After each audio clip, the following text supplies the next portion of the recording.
Welcome, and thank you for coming to Bright Spots, Creating Social Media Moments of Joy During a Pandemic.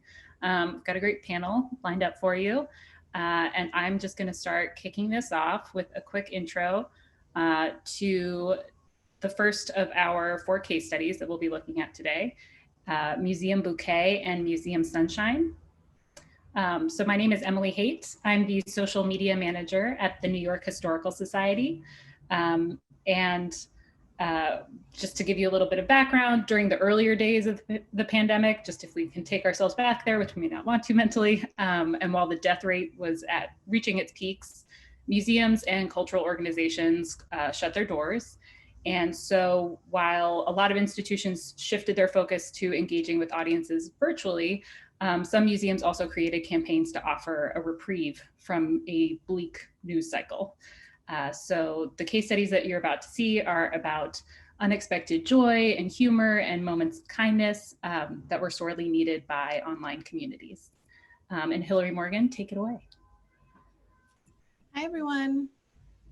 Just checking. Okay, my sound's on.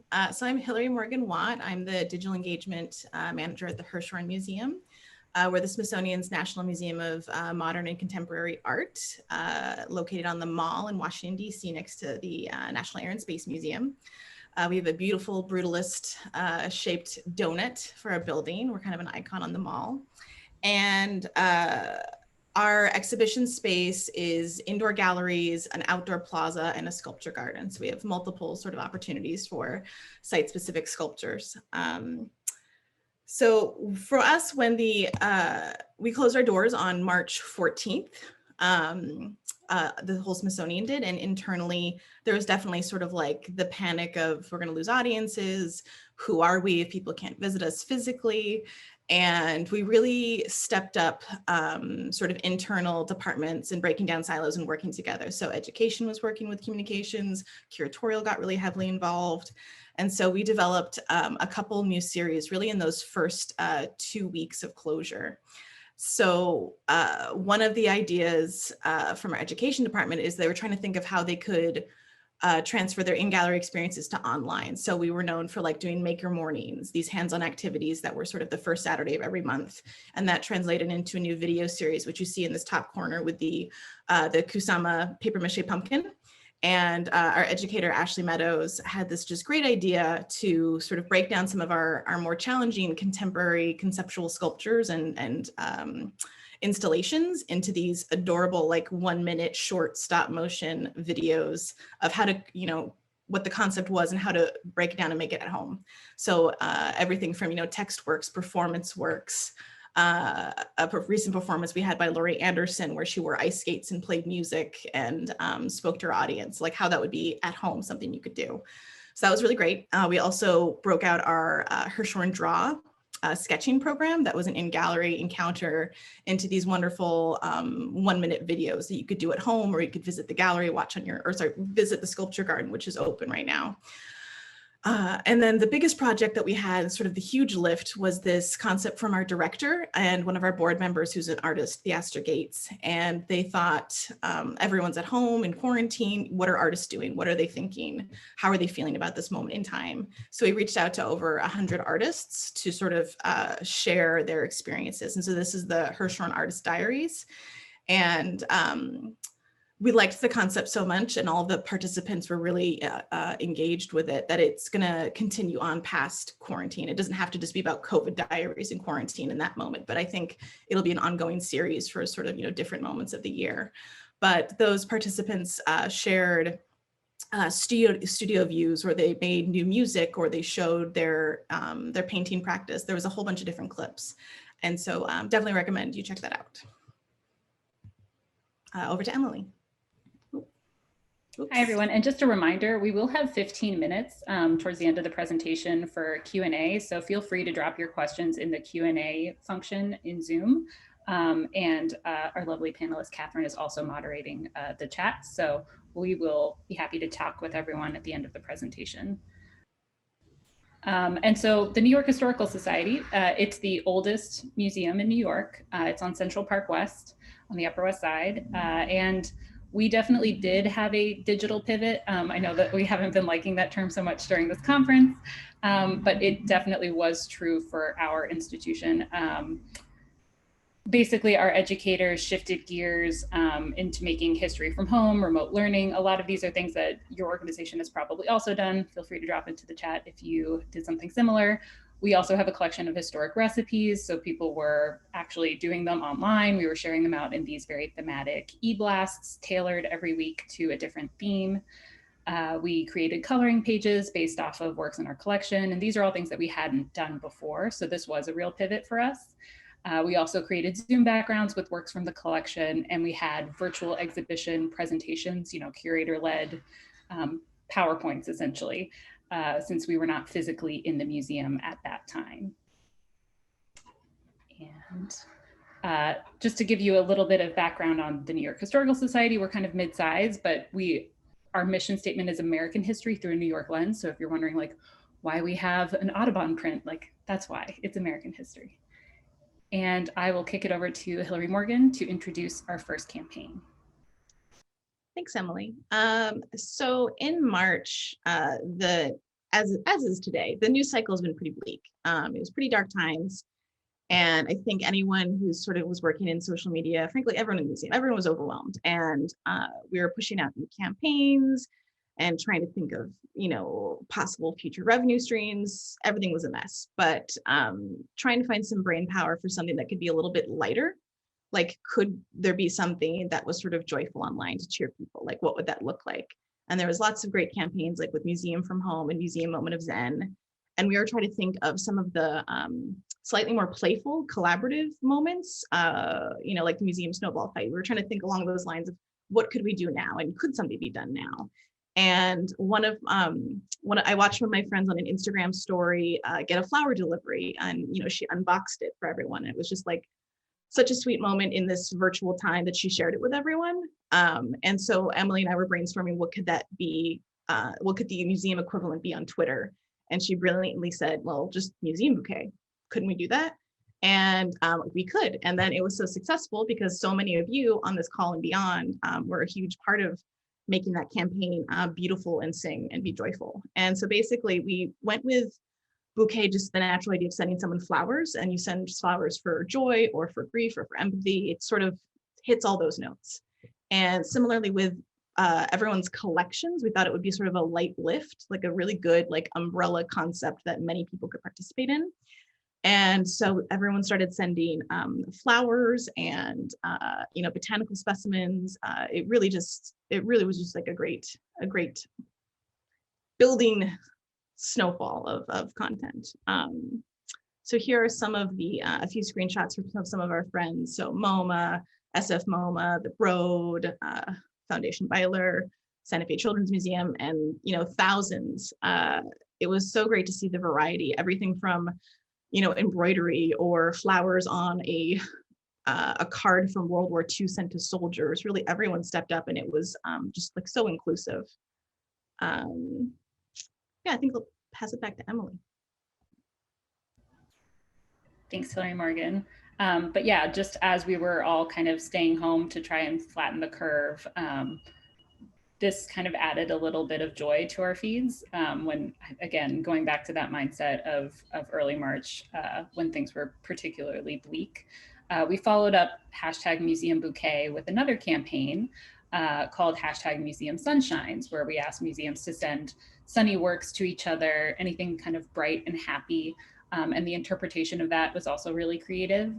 Again, these were both campaigns that had a very low barrier to entry in terms of every, small historical society to a mega museum has floral artworks somehow, or has a garden, or has something. And MuseumSunshine was kind of also in that same vein. So here's just a couple of examples of what was shared, including some from our fellow panelists, like the Field Museum. So you've got amber, you've got paintings, you've got quilts, you have some an exhibit from the American Museum of Natural History. So again, the kind of interpretation of sunshine was definitely broad. And if you want to advance. So the campaign really took off, and far exceeded our wildest expectations. But most importantly, it was so touching, all of the audience comments. It really hit the note that we were hoping it would. So here are just some screenshots of, tweets from people around the world. So museums spread joy, sending each other virtual flowers. Also, I've got too many windows open. Oops. I love Museum Bouquet Initiative. It's warming my cold Finnish heart in these dark times. Museum Bouquet is such a treat.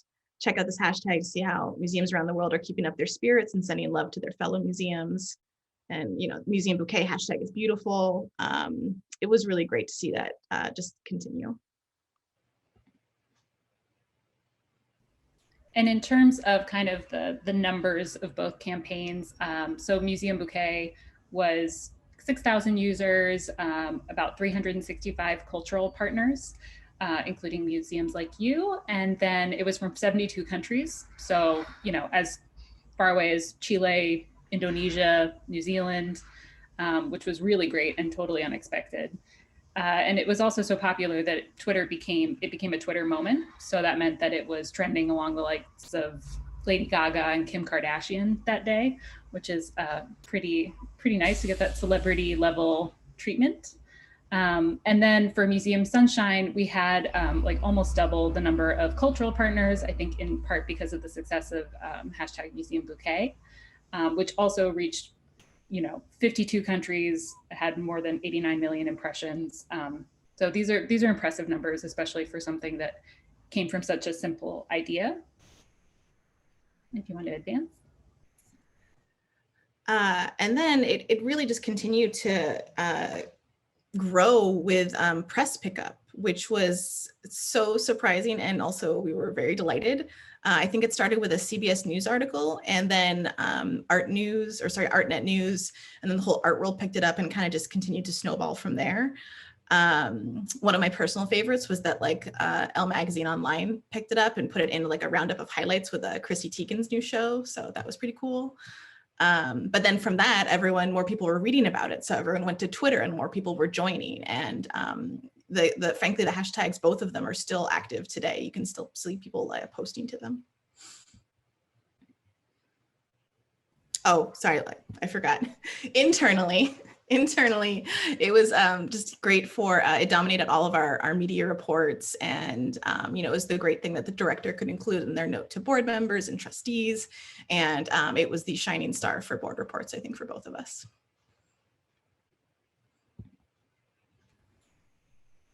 And in terms of workflow and resources, so we had no dedicated budget for this, no money thrown towards it, just staff time. Hilary-Morgan has Keyhole as her tracker for the hashtag. And I use Sprout just for kind of scheduling some pre-drafted tweets. And I also had help from our collections manager, Alex Kruger, since a lot of our collection is not available online. She also helped me do a deep dive into getting all of the high-res images that we did have of floral and sunny work. So I want to give her a shout out. And we also crowdsourced from you all, and Hilary-Morgan can speak more to that. Yeah, we all know that or frankly, for new people who are joining, there's a wonderful online support group for social media managers and museums. It's the Facebook group. So we did outreach there with a Google sign-up sheet. We definitely plugged it a few times, and we did a few shout outs on Twitter, and then some one-on-one follow-ups and direct messages to just museums we thought, might not have seen the announcements, but might still want to participate. So apologies again for spamming your inboxes, but we thought it was worthwhile and good for everyone. And a great thing about the Google sign up is that then we could sort of send a reminder going out tomorrow, and here's everyone participating. And that's great to sort of see the breadth of institutions involved. And just also that no one would feel left out, that you could find a bunch of different museums to tag of different sizes. Sometimes it's easy for the big brands to just sort of, take a focus of a spotlight. It just happens naturally based on their follower counts and sort of their amplification and engagement with their followers. But it really was wonderful to see a variety of different sized institutions participate. I know Emily and I certainly tried to say hi and thank you and send more flowers to everyone involved, which was very challenging because it just was running pretty wild for the first 2 weeks. So.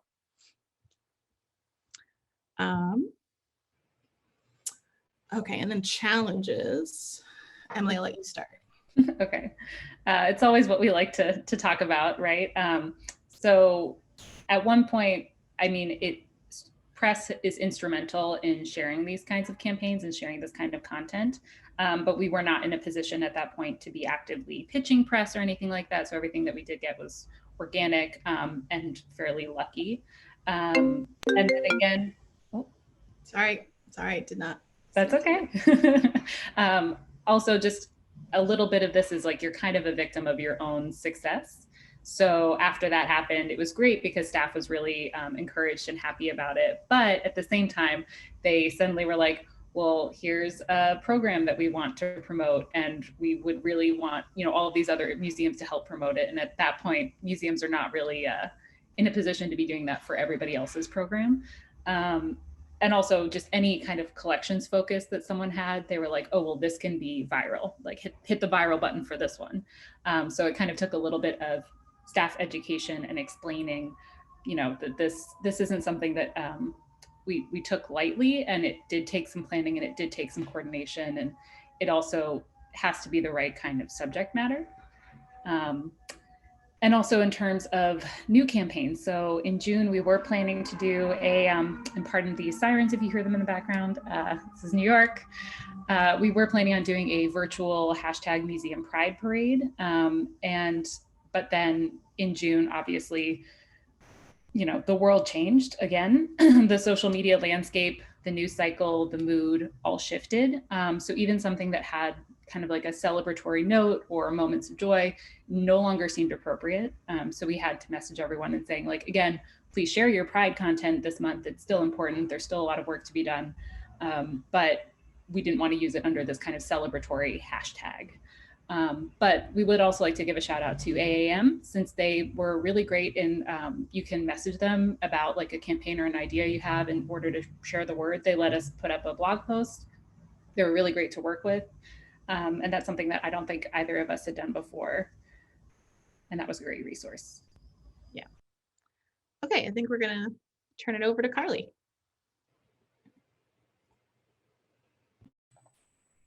All right, making sure sound works. Yes, it does. Hi, everybody. My name is Carlyn Hill. I work at Chet Aquarium. Carlyn, Carly for short. I always say the N is silent. And I run their social media content. I manage it, and I also work on our emails to the public. And I think everybody can relate, but do a little bit of everything here and there. Next slide, please. Thank you. So Chet Aquarium in a typical year would welcome around 2 million guests through our doors. Obviously, this is not a typical year, but our mission has always stayed the same. It is always to spark compassion, curiosity, and conservation for the aquatic animal world, which did continue this year in some of our public programs, safely, of course, with social distancing, like local cleanups at the beach and in the forests. As well as kayak for conservation. We also do research in our institution, and that research also continued where it could as well, with citizen scientists getting involved in their own spaces, as well as our own researcher being able to continue their work when it was safe, of course. Next slide. But I'm not the star here. We are here to talk about the Rockstar Rockhopper Wellington. Trips around Chet Aquarium. This is the video in case you haven't seen it. Well, the first viral video that kind of kicked off what became a trend. Interestingly enough, this wasn't the most popular viral moment we've had. That goes to the second Rockhopper video that featured Edward and Annie. But Wellington really became that viral star that people latched onto.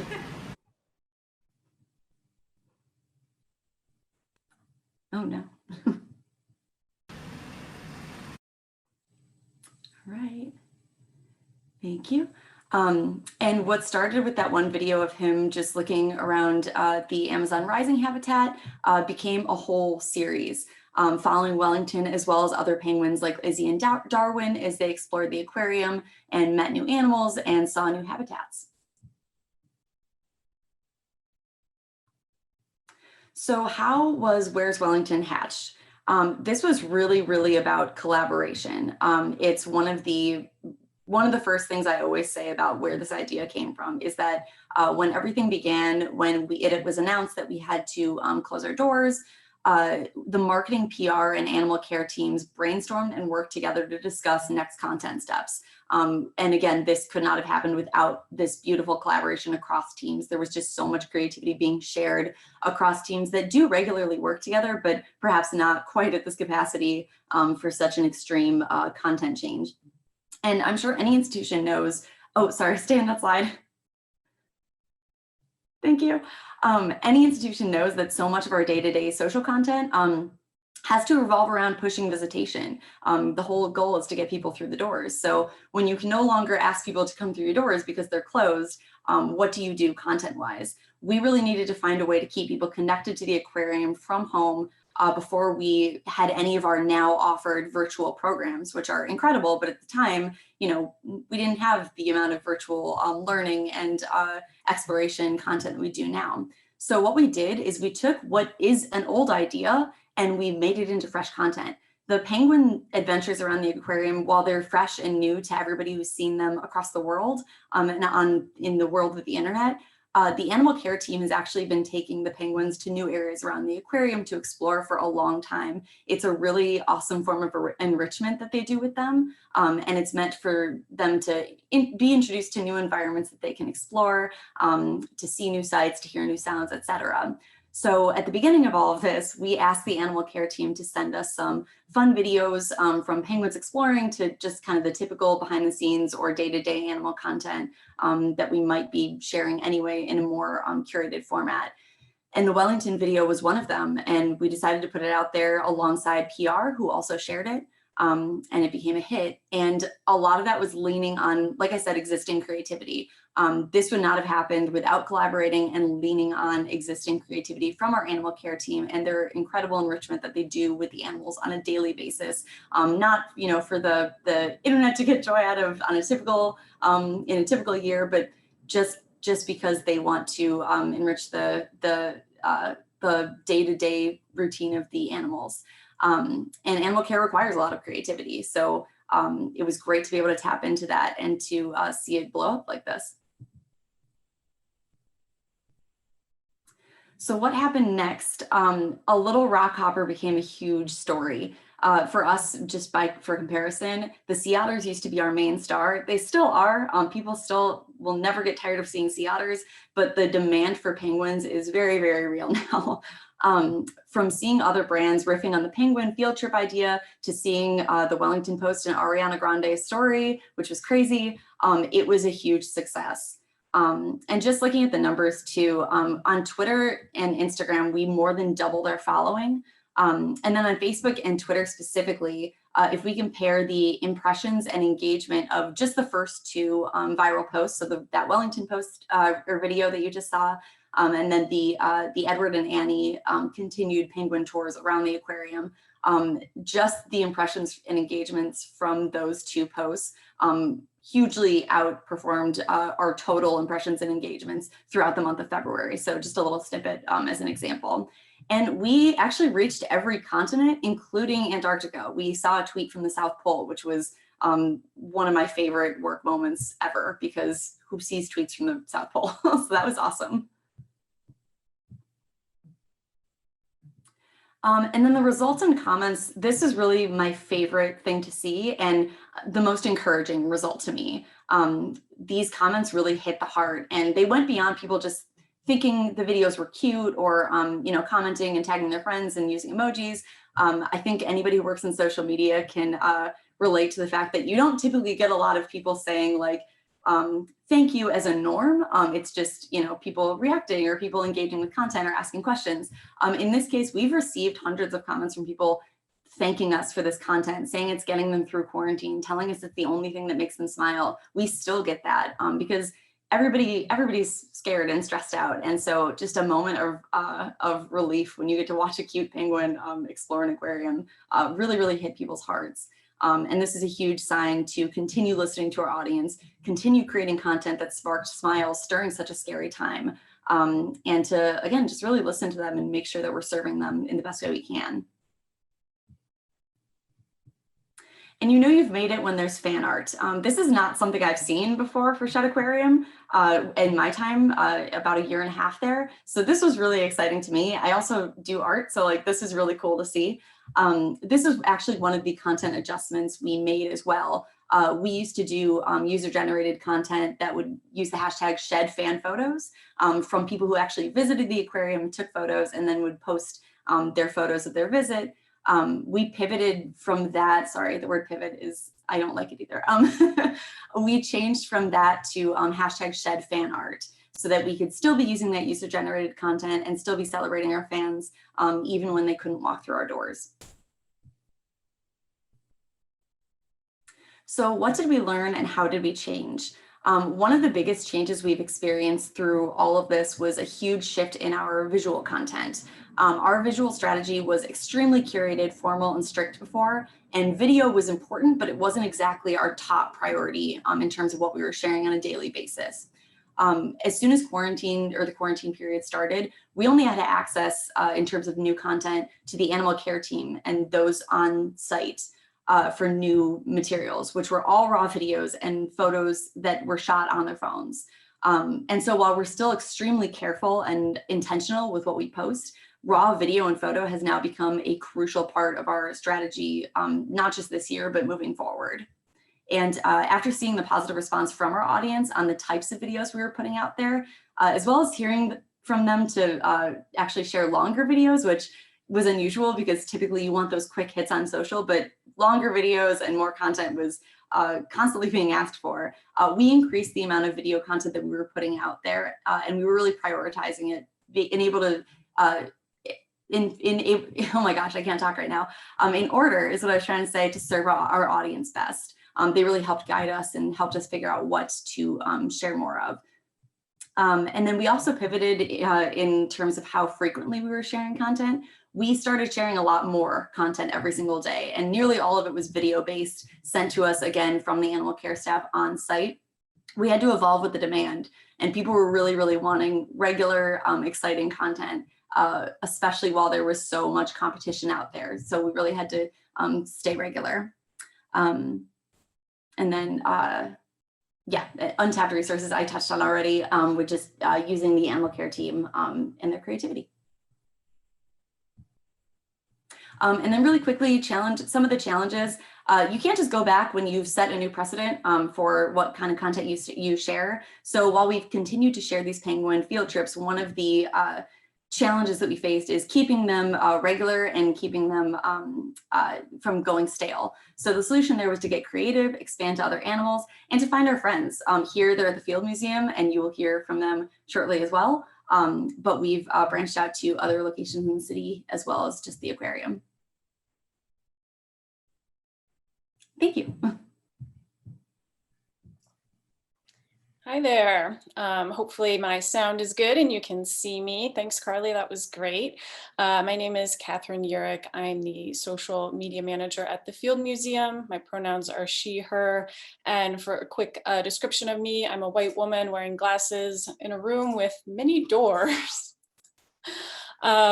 So the Field is one of the world's largest natural history museums. We are built on the homeland of many indigenous nations whose people were, are, and will continue to live and thrive on their land. We are a cultural attraction, so we have a lot of different exhibitions, but we are also an active research institution. So we have about 100 scientists on staff that are doing work all around the globe. And our mission formally is to enable solutions for a future rich in nature and culture. What that really boils down to me for my work is making science for everyone. So on the next slide, our institution's reaction to the pandemic was that on March 13th, we announced a 2-week closure. Already by March 23rd, we were announcing a closure through May 1st. So it was obvious that this was an incredibly severe situation and many more permanent changes were needed. So when it came to our digital communications, I'm sure like all of you experienced, we saw a real shift from emphasis on exhibitions and visit planning to resources, membership, online learning resources specifically. And you can see that here. This is a screenshot from our website calling those things out, which looks very different than what you'll see if you go to the website today. So these changes were evident, obviously, on the website, in our blog, through PR, our newsletter, and of course on social. For social, that meant new timelines, brand new editorial calendar. I'm sure you all can relate to lots of weeks of work just sort of flying out the window, new priorities, and really valuing interactions and engagements. Our bright spot was this inflatable T-Rex you see here on the right side of the screen. I was one of the many people oohing and aahing over the shed's penguins very early on.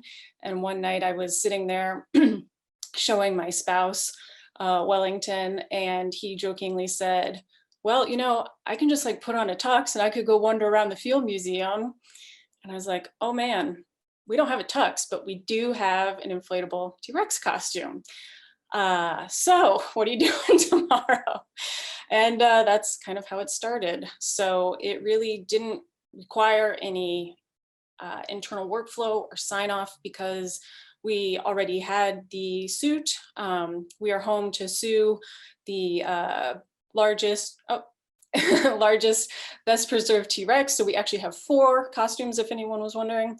But we already had the equipment and the person power, so there wasn't much to prove. And I also knew that more strategically, people love dinosaurs, and that if these were going to be a success, that it was a great opportunity for us to highlight our sort of star specimen or our iconic specimen, which is Sue. And I also knew that even if these were kind of silly, they were also still very much within the field's social voice. So sort of that idea of knowing the parameters of the rules so that you can intentionally work within them or outside of them. So on the next slide, you will see that Unsupervised was born, which was this series of videos that sort of worked around this prompt of, okay, the museum has closed, Sue has been left alone, what would this T-Rex be doing? So the first video was this middle screenshot you see here. Sue visited the Hall of Birds, inspired of course by the shed. And I should note that the shed and the Field Museum are basically right across the street from each other. So Sue went to visit some penguin friends in the Hall of Birds. And these videos we did about 10 in March and April, and we were thrilled that they were a huge hit. We had 1.7 million watches, 250,000 in engagements, and we were picked up in CNN, E! News, and other places. Our audience engagement, we had a 500% follower increase in March over the previous month in February. And like our other panelists have been talking about, just tons of positive comments and feedback. And on the next slide, as Carly mentioned, it sort of also inspired a more formal collaboration with the shed. We had penguins come visit, real penguins come visit the real Sue, which was, I think, definitely the highlight of my year. And we used those videos to talk about our both institutions reopening and sort of build excitement around that. So it was great to see these videos not only being a hit externally with our audiences, but also get recognition internally. I think we all know that sometimes the hardest people to convince are your internal partners at times. So we got recognition from the executive team, and I got a congratulatory note from our president even. And it also informed other content and our approach to other content. So when we were getting ready to reopen to the public in July, we used the same sort of narrative to inform our reopening video that shared our safety protocols and procedures. You can see that in that screenshot there on the right. And that is now the header for our homepage. It also informed things like our annual fundraising day called Giving Day, and it also inspired other groups within the building. And I'll talk about that here in a little bit, but it inspired Business Enterprise, and Inflatable Sue even made an appearance at our virtual gala. So on the next slide, as I mentioned, it didn't take a lot to make this happen in some ways because we already had it. And in fact, the whole reason we did it was because it didn't require anything additional. It was impromptu and organic, and we had the costumes, we had the people, and some light editing software that I knew how to use. And there was no extra budget required or requested. But I think it's also really important to note that there were some important factors that allowed these to happen. Access to the museum was so key. And I know so many colleagues who have been really hindered by their ability to create and share content during this entire year because of restrictions to their office and to their buildings. So we first went in on March 17th to film a few of these. Already the next day, we saw that they were becoming a hit. And a few days later, my boss and I were talking about whether I should go back to film more. And already by the 20th, just 3 days later, I was already having to get executive approval to go into the building, and it just became much trickier. Timing was also a huge part of why these were successful, I believe, because we were able to piggyback on the Shed's success and sort of their media pickups and coverage. That was really helpful. And also, this whole presentation is centered around this idea of offering relief and joy. And so I think the tone of these really struck a chord and really resonated with fans and followers. And one additional consideration, as we've continued to create these videos is staff time. And especially now as things are coming back on, I'll say back online, as the in-museum experience is continuing to build, we're finding ourselves juggling a lot more priorities. So lots of different considerations there. And to speak to some challenges, I think it's important to note that just because it was simple doesn't necessarily mean it was easy. And especially as we continue to make these videos, there is a lot of coordination and planning and logistics to figure out whether we're trying to figure out if we should be filming when the museum is open, where we might have to work around visitors, or whether it's closed, in which case we have to submit an MEO to ensure exhibitions are unlocked and lights are on. There's a lot of planning that still is required here. Also, just coming up with new ideas. We've done 25 videos. They're mostly very short, but you still have to ensure you're staying true to the narrative. And I think especially when it comes to more humorous content, there's this pressure to be funny. And I'm often wondering, are these still funny? Should we still be doing these? If you have any thoughts, please drop them in the chat. But I think, that is really important to always be considering. And part of what we look at when we're thinking about whether we should continue a campaign are the data. And we have seen a pretty significant decline in engagement, as you can see there. I think a big part of that was a result of those elements of timing being lost that I mentioned. So, we were coincided with the Shed's media pickups and just the general tone of the moment. These are no longer novel anymore.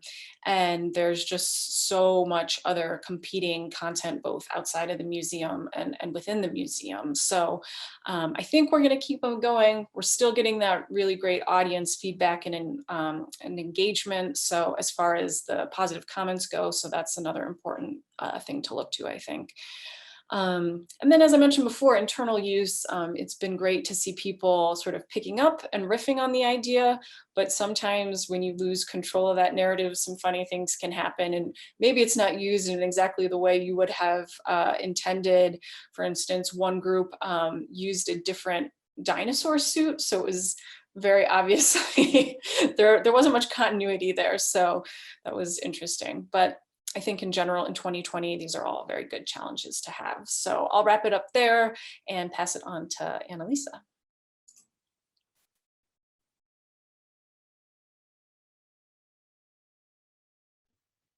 Hello, my name is Annalisa Meyer. I am the Deputy Director of Communications for Here's the Mouthful, the Smithsonian's National Zoo and Conservation Biology Institute. Next slide, please.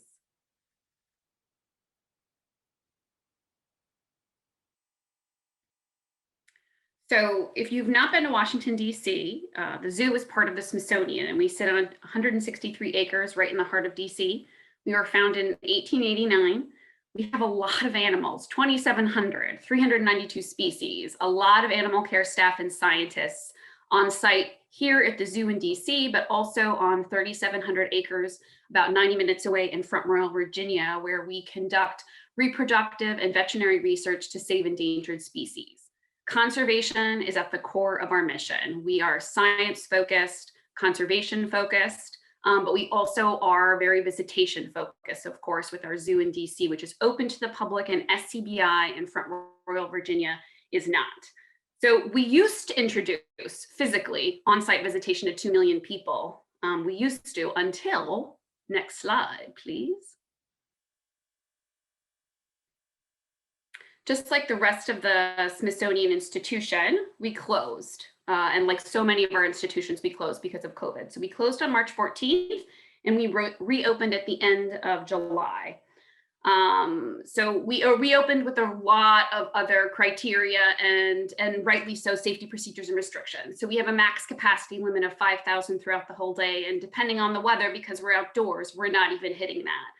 And so like so many of us, even though we had a robust digital engagement program before we closed, when those doors closed, there were a lot more eyes across the institution and leadership on what are we doing? How are we using digital to engage people? And so that really became the primary way we're reaching our audiences.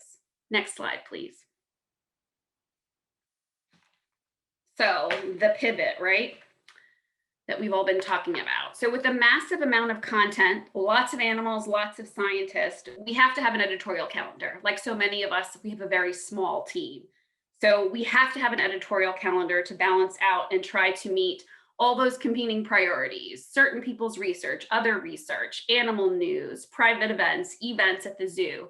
So all of that means that we have to do a lot of planning. And what really happened is, like for so many of us, what editorial calendar? It was like scrapped completely. And the reason it was scrapped was for a number of reasons. We get a lot of our content from our animal care staff and scientists. Research stopped in the field. Our animal care staff who reported to work every day of the year because we care for animals, had to tighten their teams and sometimes split into 2 teams. So they were in shifts to help conserve their time. And so while we used to work on planning ahead content with them, they really didn't have capacity to do that. So one of our big shifts was just working with our animal care staff and asking them to send us content. We didn't know what it would be. It would just be what's happening today, what's happening this week. Here's how you maximize your phone to 4K. Here's some general tips on how to shoot video and take photos, which we've shared before, but how this was different was that is really all what we were getting. So that was a big shift in that regard. And then the other thing, of course, was with our tone. As I noted before, our work to study and help save species is a primary driver of our content, like so many science-based institutions. And helping message that we're a conservation organization and conducting research is super important. Zoos are conservation organizations, and helping share that with the public was a really big part of our strategy. But of course, against the backdrop of everything that was going on, talking about extinction or talking about what we're doing to saving species just didn't feel right. And so our big sort of pivot, if you will, on tone was just, we're gonna go all in on animal joy.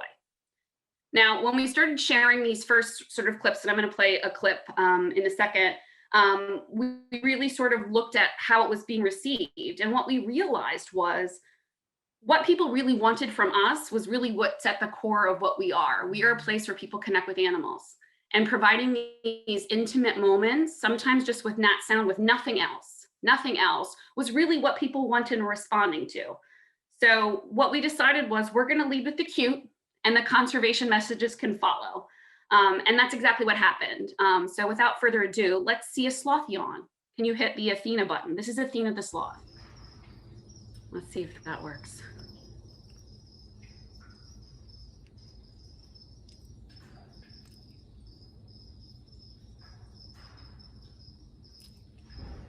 right. All right, so I've got a time check. So I'm going to stop the sloth. We can play 2 seconds of cheetah cubs because they're just adorable. But then we're going to get on to the rest of the presentation.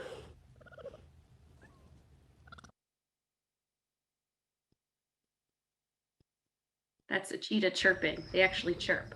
All right, so next, please. Slide. Those cheetahs don't want to go away, I know. They're so cute. So here's another big shift. Life finds a way. So if you have not heard, we have a giant panda cub at the Smithsonian's National Zoo.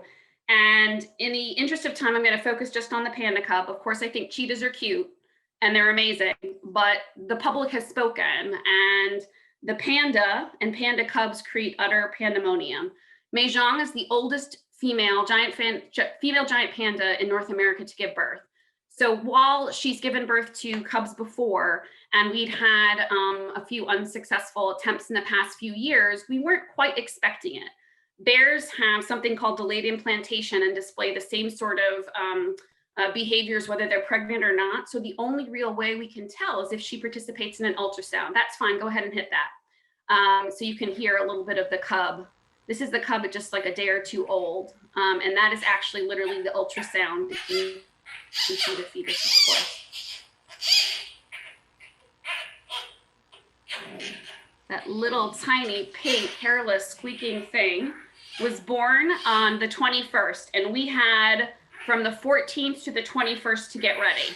Now, this is not our first panda cub. It's weird that I could say that, but it's not my first. So we knew what we needed to and what we were getting ready for, but it was a time crunch. Next slide, please.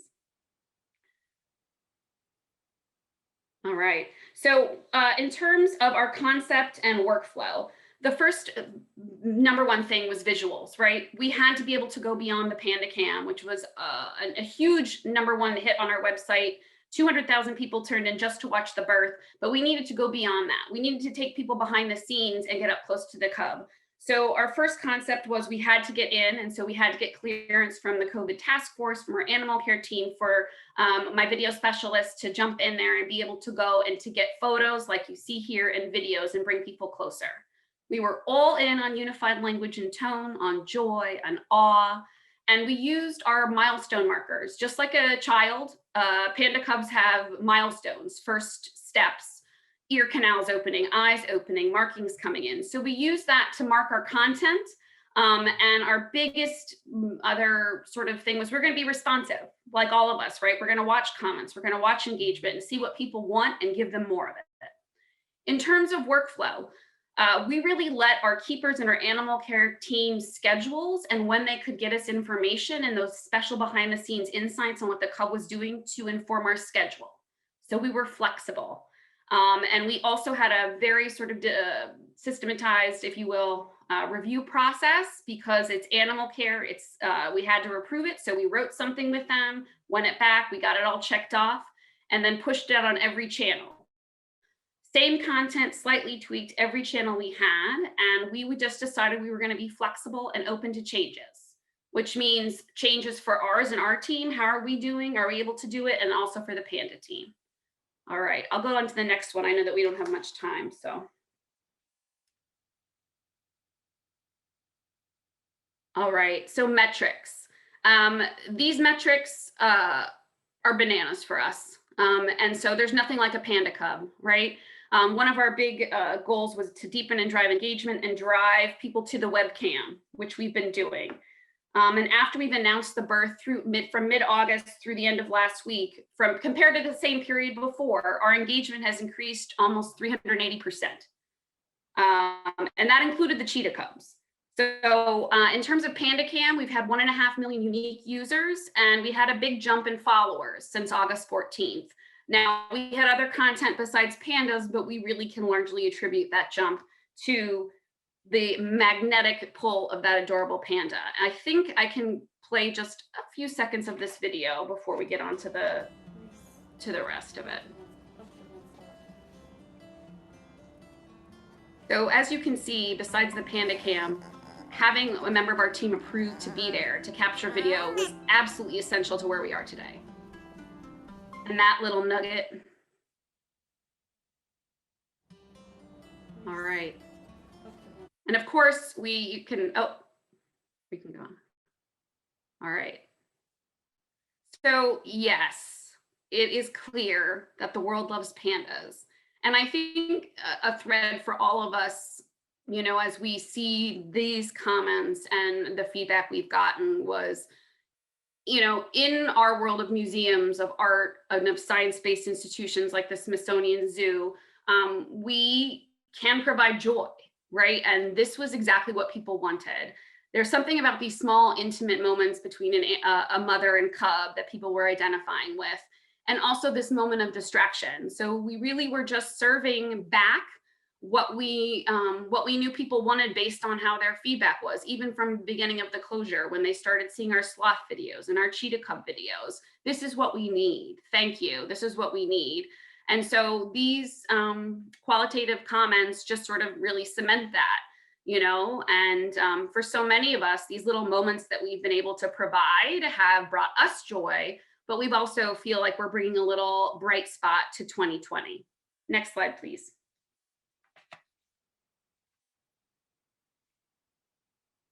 All right, media. Pandas are great news stories. They really are. So when we talk about pandas and we push panda content out there, I don't have to aggressively pitch for coverage. And so these are just a snapshot of hits from, at least in terms of the metrics, just from the cubs announcing the fetus detection through the cub's first week after its birth. We had a huge amount of coverage. And what I think was super interesting in terms of tone and message and pickup that I think all of us strive to do is what we knew people wanted in terms of how they were responding. We sort of doubled down in terms of our language. We went all in on cute and fluffy, which he is.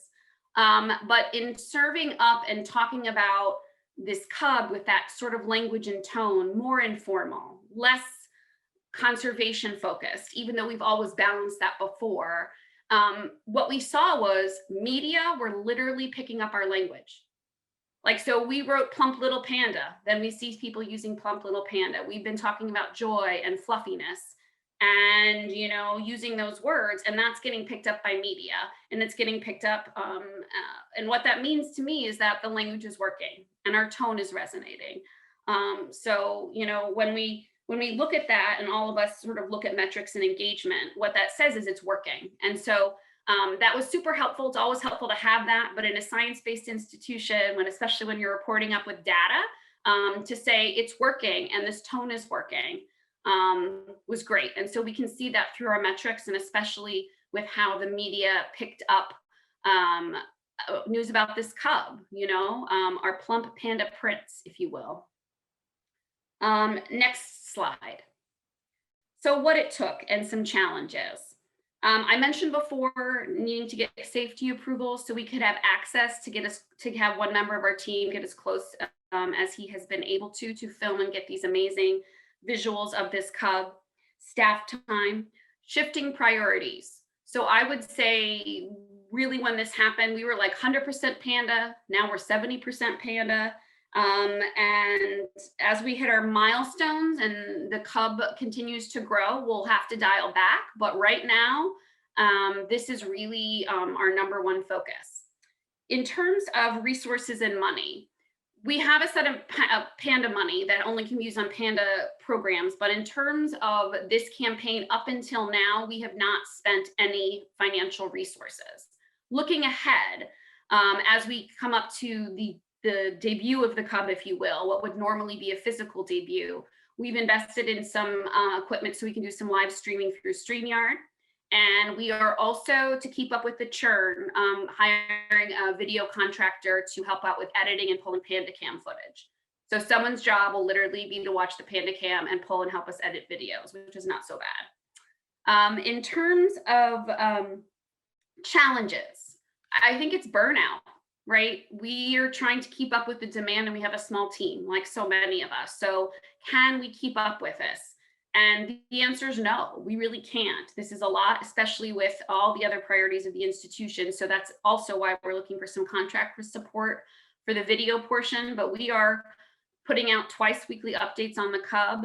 We are putting out social, and we are working with the media. So it can get to be a lot, but then you look at this little cutie and you're like, okay, it's worth it, of course. In terms of other challenges, questions on Meijang and the cub. This is not something new for us. We answer questions on animal behavior all the time, but because of the sheer volume and interest in this cub, we have a huge amount more of questions and comments in through social, through our chat bot on our website, from media. So it's just challenging to keep up. We've created some great resources and created a landing spot in our newsroom. So many of us probably have, we newsrooms and put up media kits, but what we really did there was a way to also help us, right? Here's one page, all the video, all the cub updates, all the press releases, all the photos, panda products. How do you support the pandas?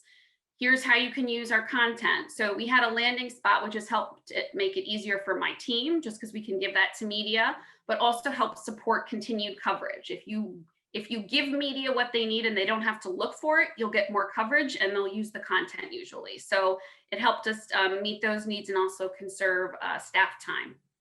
And I think it's the whole challenge of digital versus physical.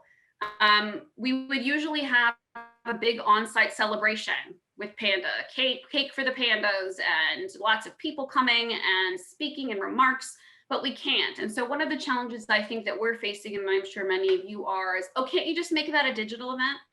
Can't we just make it online? And that's not necessarily the case. It's not apples to apples or bamboo to bamboo in this case. So that's a challenge. And then in terms of media expectations, it's just, when am I going to get in to see the panda? When can we do this? How to make the content fresh, and then also from a safety perspective, because we can't let people into the panda house right now. Hi, Annalisa, and everyone. Sorry to interrupt. That's fine. We're running a little. I know you got that last slide, and I recognize that we're going to run a little over, so the Zoom will shut out. So just to really quickly go through just the wrap up at the end, and then maybe we can take a couple of questions. Otherwise, please feel free to message us with any questions that we don't get to. Hilary-Morgan's going to advance the slide to kind of our checklist, which I encourage you. It's a riff off of Ryan Dodge's content checklist from the ROM, except this checklist is specifically about, what to review before publishing a campaign during a turbulent time. Feel free to screenshot that, since we won't have time to talk about it just yet. And then, Katharine, were there any major questions that came in through the chat that we should address now? Yeah, I think one that I saw kind of continually coming up, maybe Annalisa, you can speak to this a little bit, was any techniques around press for social media campaigns. One person even said that their PR staff doesn't think social campaigns are worth pitching. And make sure you come off mute. So techniques for social, oh, that's interesting, because our shop, we would do all of it, right? We do media, web, and social. So I view it as integrated. I don't think you can do one without the other. So that's always a surprise to me. It's not a surprise, but I just think it's connected. So I would say in terms of media, there's a lot of media that cover this sort of world and space we're in. So I think in terms of thinking about very specifically media that cover digital engagement or social is one way to go. And I also think it's just about making sure it's included front and center in press materials. Like every big sort of outreach, if there's a moment to think about how that could be, how social could be integrated into it, it should be. And, often that's the best way, I think, to have conversations with audience, right? That's what is working. So I would say, ask for it to be included, try to be at the table from the beginning with the people who are doing the media strategy, right? Sort of say, how are we going to make this an integrated communications campaign? What's happening on web? What's happening on social and media? And just try to really emphasize what part it's a piece of the puzzle, right? Nowadays, especially. That would be my tips. And thank you all for joining us. Again, most of our speakers, I believe, are on Twitter, and feel free to message us since we're going to time out. Sorry for running out of time. Ask questions on Twitter.